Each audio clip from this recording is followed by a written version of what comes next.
CATT is a long-term project to track dolphin and porpoise distribution trends using Chelonia F-PODs. We'll start this tips and shortcuts video by looking at the first stage where we enter the file name and the metadata. We've previously seen how when a new file comes in we need to add a file name and some metadata. The good news is you only actually have to do that once. When the new files come in, if you can find one of your old files with the metadata you've previously entered for that site, as in here we have the seaweed farm hung from the surface, the new file here goes in row 2, and then we can save the text in file 1 to all files. It will put those in all the other files. If I close those and reopen them, file 2 here now has all exactly the same metadata as file 1.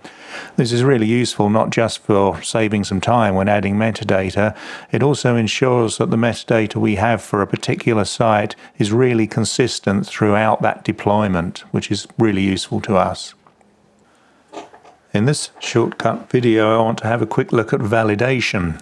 Here I have a Falmouth Bay Muden racemark file loaded.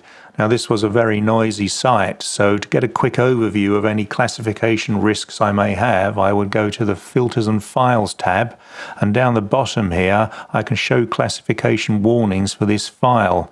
Now I need to select an FP3, which I had loaded in channel 3 there, and I will quickly see that I have 4 file warnings.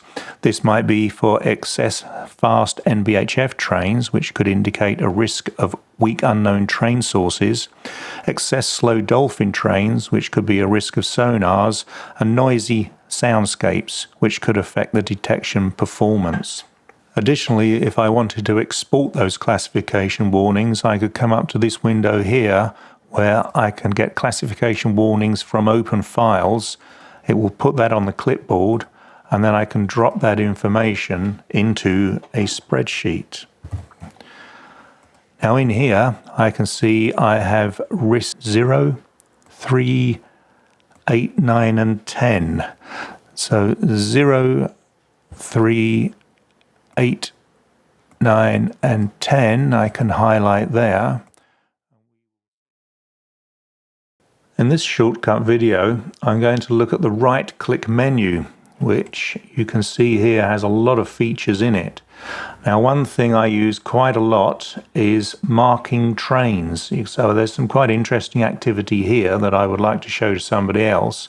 So I would right click and I can mark individual trains. What I often do is mark all the trains in this minute. And we can see they're marked. They put these dashed lines through them. Then if I send that file to somebody else with those marked trains, they can come over here and see where we're currently looking at marked trains included. If we click on there, we can exclude the trains I've marked, or we can look at only the trains I've marked. And that is quite a nice way that we can share information. The other things we can do in here, this is where we put the selection start and the selection end when we're cropping files. We also use this for playing back files. So if I select this file for action, I can then play it back.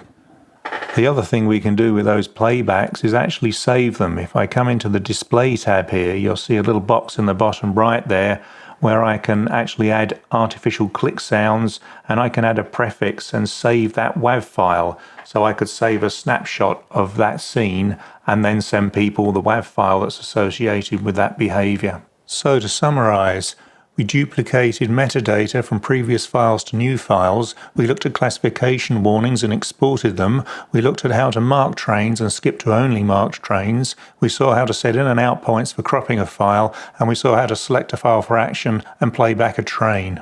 All of the data we gather on the CATT project is open sourced at the Figshare Plus open repository. The software we analyze the data with is available at the Chelonia website.